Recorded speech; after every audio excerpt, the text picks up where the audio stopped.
Salam dostlar. Kızıktуу фактылардын 6 сериясында дүйнөнүн жаңы 7 керемети жөнүндө сөз кылмакчыбыз. Анда баштадык. Биринчи Колизей.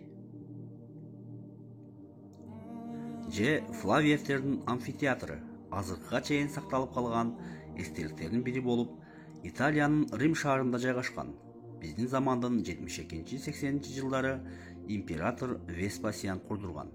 Бийиктиги 48 метр болуп, 50 миңден ашык көрүүчүнү батырган. Экинчи Улуу Кытай дубалы. Байыркы Кытайда курулуп, азырга чейин сакталып калган ири архитектуралык курулуш эстелиги. Жалпы узундугу 21,2 миң километр. Курулуш биздин заманга чейинки 3-кылымда башталып, Арк кайгысы династияларда улантылып, 1644 жылга чейин созулган. Дубалдын калыңдыгы 5-8 метр, бийиктиги 6 метрден 10 метрге чейин жеткен. Үчүнчү Мачу-Пикчу. Булуттар арасындагы шаар аты менен белгилүү болгон бул шаар Перу аймагында 1450 жылы 2400 метр бийиктиктеги тоо чокусуна курулган. 200дөй таш имараттарда 1200 чамалуу адам жашаган.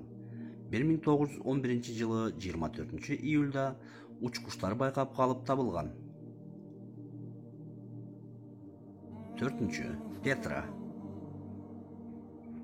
Азыркы Иордания аймагындагы аска ташка оюлуп жасалган байыркы шаар.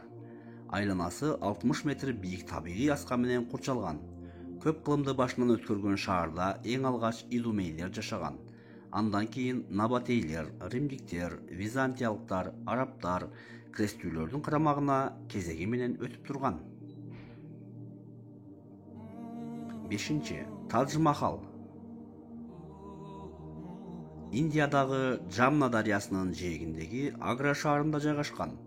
Бабуриттер династиясынын урпагы Шах-Жахан өзүнүн аялы Мумтаз Махалга арнап 1632-53 жылдары курдурган.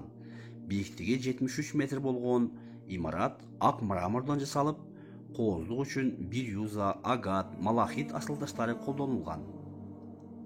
Алтынчы Иисус Христостун статуясы. Түштүк Американын Бразилия өлкөсүндө Рио-де-Жанейро шаарындагы Корноваду тоосунун чокусуна 1930 жылы курулган. Бийиктиги 38 метр болгон айкелди көрүүгө туристтер дүйнө булуң бурчунан келип турушат.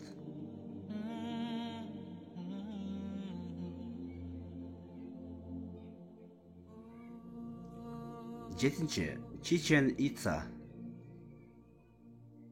Мексикадагы Юкатан жарым аралынын түндүгүндөгү байыркы майя элдеринин шаары. Биздин замандын 455 жылы негизделген. 1178 жылы шаар кол салуулардан тылкаланган.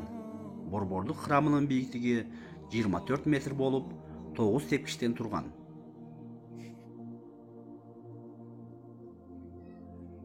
Маанилүү маалымат.